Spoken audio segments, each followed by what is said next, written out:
Hello and welcome to the Unshakable Co-Parent podcast. So I am Sarah Komoto, and today we're diving into the complex world of co-parenting support. So I'm going to be talking about the different options and what they truly deliver, because I know if you don't know, you don't know. You don't know what services are available. You don't know what help is out there. You can't tell what service offers what kind of support.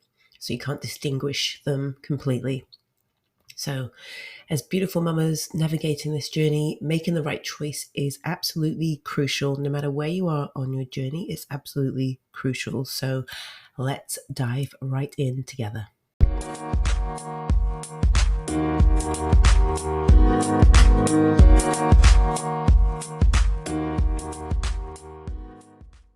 So let's imagine a world where each co-parenting support option speaks honestly about what they can actually offer you. So from therapists to self-help books to lawyers, attorneys, solicitors to self-paced courses and coaching programs. Okay, so each has a role, but do they truly fulfill your specific needs? That's what I'm going to be talking about today. First, therapists and psychologists, they are great for emotional support. So for helping you in the healing process, to help you process your feelings. But when it comes to actual actionable strategies against a high conflict co-parent, high conflict ex, a counter-parent, whatever you want to call it, that's usually outside their realm of what they are capable of supporting you with on a day-to-day basis. They may give you some very generic and general coping mechanisms and some strategies, but to deal with somebody of that nature, that likely isn't so specific and in their realm of, understanding.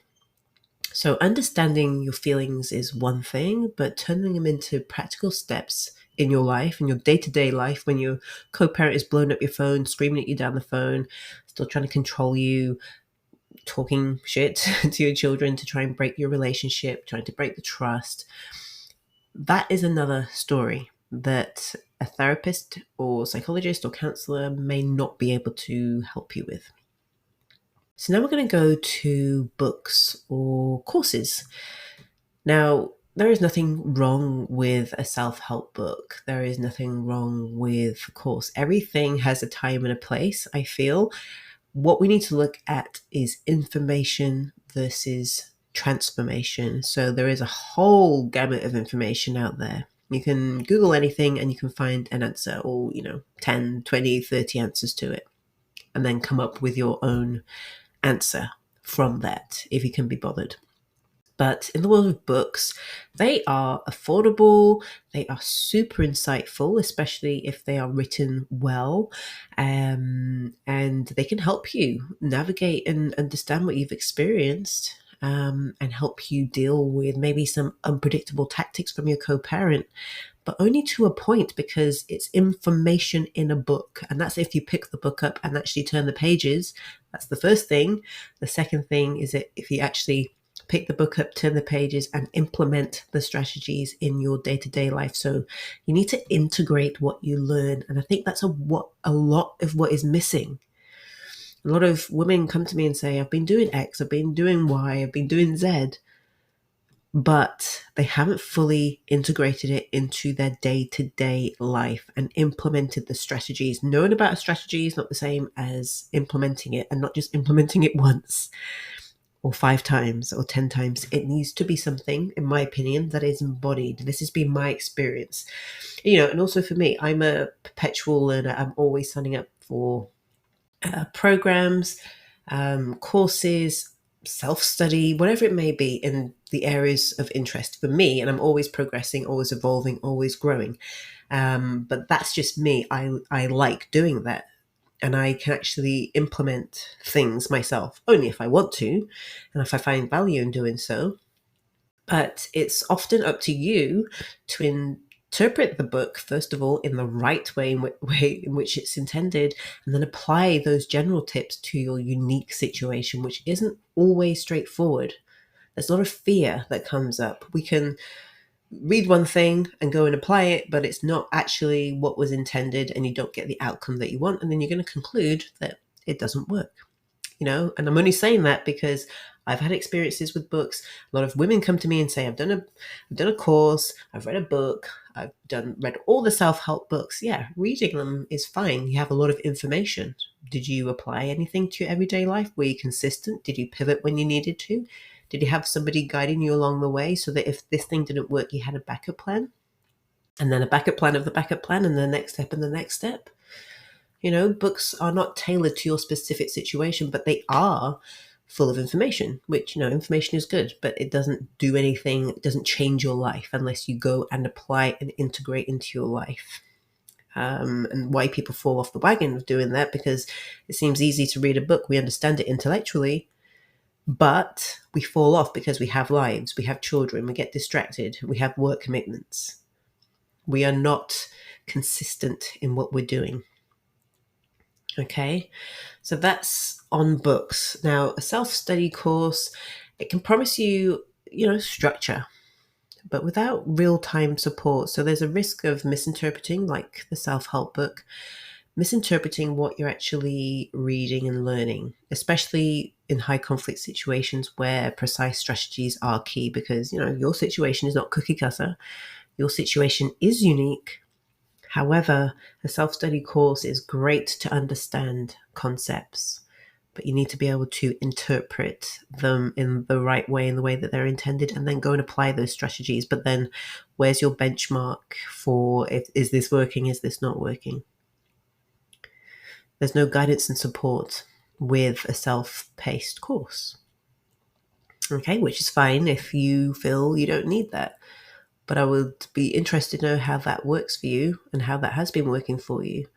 Because self-paced courses are great and they sound great and they can help to a point. And with all of these things I'm talking about today, they are all useful, but it really depends on you and your situation, how you interpret the information, whether you integrate it into your life, and whether you implement anything. Because I'm only saying that from the standpoint that I've heard from so many women in my DMs. I've done this, I've done that, I've done X many courses. Like one of my clients in the Unshakable Co-Parent program, one of the mamas there, she's done like 10 co-parenting courses. And in my mind, it's like, that doesn't make logical sense. It shouldn't be necessary to do that many, first of all. And, maybe after the second or third, it might be time to think about getting more support, ongoing support, so that you can implement what you're learning, because something isn't quite right there. Something doesn't quite add up. Okay, so those self-study courses promise structure, but there is no real-time support when the shit hits the fan. It's not really going to help you when the shit hits the fan. You have to remember, which module did I hear about how to deal with this situation? And you're not going to have time to rifle through or search for that particular strategy. Okay, and I only know this because I've done self-study courses. I've even offered self-study courses, and they're not as successful because people don't have the support from me. They don't have that support to interpret my teachings in the way that I would like them to be interpreted. So the best, in my opinion, kind of support you can ever get is where you are guided, like real time, in your particular situation, having a combination of, self-study, live calls, live support, a Facebook group or group where there are people there to support you. There are peers who are there to rise up together. It's something we take for granted, hanging out with people who are on the same journey. I know a lot of people are in, different groups, and they usually, I'm not saying anything about anyone's group, but from what I've heard, they are just where people go and dump and vent, and that's just talking about problems all the time, and it can get quite toxic. Okay, so now legal support, so lawyers, attorneys, solicitors,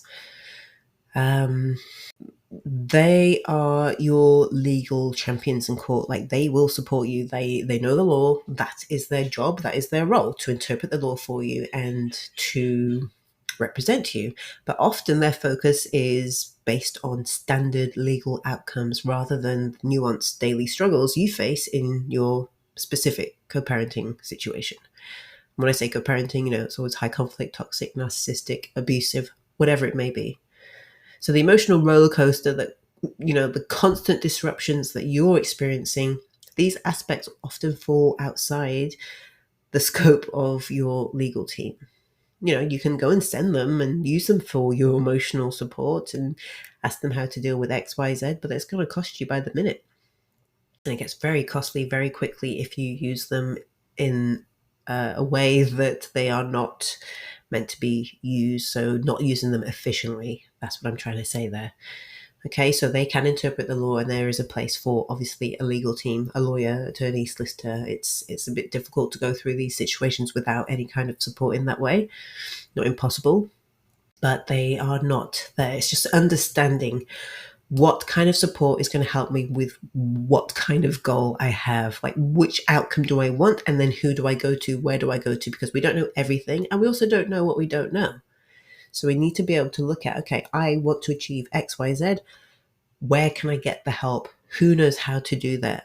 There's no point trying to juggle these balls and spin these plates and try to do this on your own when there is help out there available. But it's not being blind to the help and knowing what help is out there and knowing that not all help is created equally. So then moving on to the Unshakable Co-Parent Program. This is, my soul's work, my heart's work that I have put in after the years of dealing with and working with women, supporting them on their journeys. It's very comprehensive. It's very practical, very realistic. So it's not just about coping. Coping is just, level one. It's about transforming your co-parenting experience.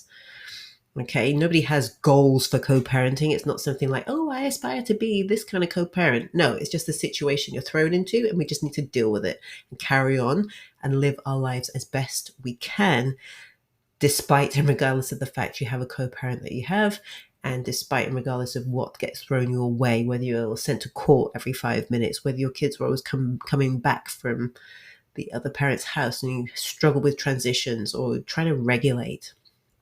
Okay, trying to rebuild the trust between your children and your relationship with your children and build that bond. So in the Unshakable Co-Parent Program, we tackle everything from detoxing from your co-parent's drama to building unshakable AF confidence. Okay, so even preparing for court with a tailored strategy. So the focus is on precision and real-time support. If you know anything about me, I'm not about fluff. I can't stand small talk. Just cut to the chase. Let's get shit done. Obviously, I hold space for the women in my program, and I can't half-ass it. I can't just give part of the solution. I give it all, because you need step 1, 2, 3, 4, 5, 6. As things unfold, you get the support and the guidance that you need and the strategies and the tools to deal with whatever's thrown your way. And there are some really hairy moments, as we know, dealing with a co-parent who is volatile, unpredictable, or predictably unpredictable. Okay, so you get real-time support and ensuring your actions are effective and that your ex's manipulation tactics and anything they want to try and do, they don't throw you off balance. So I would love to help every single woman who has a co-parent who isn't really co-parenting, they're counter-parenting. They're messing with their kids' minds. They're messing with you and your energy. They're preventing you, or you feel like they're preventing you from moving on with your life, and you just feel completely defeated by it. I wish I could help every single woman, but I'm one person, so it isn't possible. So this is why I have the program in the first place, and that's why it's application only, because I can only help a certain number of women in this container. So it's not like open till hundreds of people join. It's a very small, intimate group, because everybody gets one-on-one time with me, the mentorship, the guidance, and the coaching that they need. And as you navigate on this journey, you build your confidence, and it takes time. Transformation takes time, but you have to be willing to change as well. So in a roundabout way, like books, therapists, counselors, self-study courses, your legal support, they all have a role to play, but you really need to think about, is this just information that I'm receiving? Is this why I haven't really got to where I want to be? Is this why I still have fear? Is this why I still cannot set boundaries, or boundaries that are taken seriously? Is this why I still struggle to support my children? Is this why the bond between myself and my children needs repairing? Is this why they don't trust me to speak to me and share things with me? Like, we really need to be able to look within and like dig deep. Like, is what I'm doing truly working? Is what I'm doing truly helping me? And is what I'm doing helping me get to where I want to be? Or am I just going through the motions? Have I reached a point where this is no longer working for me? Because I've moved past this now. And I'm only saying this because I hear, again, from so many women in my DMs, in the comments, I've done this, I've tried this, I've tried, I'm doing air quotes, I've tried everything. No, you haven't tried everything. It's not possible to have tried everything. Okay? So, like one of the beautiful mamas in the Unshakable Co-Parent program, before she joined, one of her questions was, well, will I have to parallel parent? Will I have to do that? Because I want to stay friends. I want us to be friends, her and her ex. And I said, there is nothing I'm going to force you to do. This is your journey. You make your decisions. I just lay it out for you and I guide you in the direction that you need to go. And I help you through that as things unfold. I said, however, you will find that you will not be thinking that way in a few months. And guess what? She is not thinking that way. And has it been easy? Not necessarily, because they push back. As soon as you start growing and evolving and transforming and gaining confidence within yourself, they up the ante and you're going to feel like, oh, hang on, I'm not doing the right thing. This isn't working. Something must be wrong. It's not as if they're going to run under a rock just because you've set some boundaries, just because you got your voice, just because you're standing up for yourself. They're not. They're going to ramp it up to test you. Anyway, so where we are now, she's been in the program, I think, like 6-7 months, and she does not want to be friends with him. That is a distant memory, and that's kind of what I'm coming at. It is your journey. You decide what you want, but I've done this for quite a bit of time now. I've worked with many women. I know how it goes. As you start gaining control, they lose control, and you gain more confidence, and then you go for more, and you go for more, and you go for more, and your goals get bigger.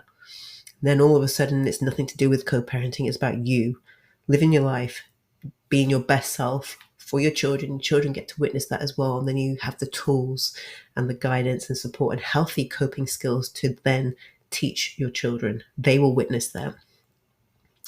So that being said, be aware of what you're doing, what you're not doing, what's working, what's not working, who provides what, and what are their limitations. Okay? And if you feel called after hearing this to work with me, you can always send me a DM on Instagram at Unshakable Co-Parenting. Send me a DM with the word apply, or say I heard your podcast on whatever it may be, and we can have a quick chat there. Okay? But just know, it is my soul's purpose, it is my soul's work to help women rise up. That is what I'm here to do. Doesn't matter how I do it, that's how it's going to happen, because that's what I'm here to do. And it fills me with so much joy to see women find their voice and find their confidence, and to really step into this new version of themselves. They're still them, but they are fulfilling everything they've wanted to fulfill, instead of being that defeated, beat down woman that they once were. Okay, so with that being said, that ends today's podcast. Thank you so much for listening. If you've listened this far in, if this resonated with you, please share it with someone you feel may benefit from hearing this. Know that you are definitely not alone in this journey, and it is scary to reach out and ask for help, because, A, you don't want to burden people, B, you think you can handle everything on your own, but there are no prizes for being, a martyr. Okay, and there is no shame in asking for help, no matter what kind of help you want to get. Okay, sometimes we can spend a lot of time in survival mode, so it's just what we know. But drop it. I'm giving you permission right now to drop it. Okay, much love. See you soon. Bye bye.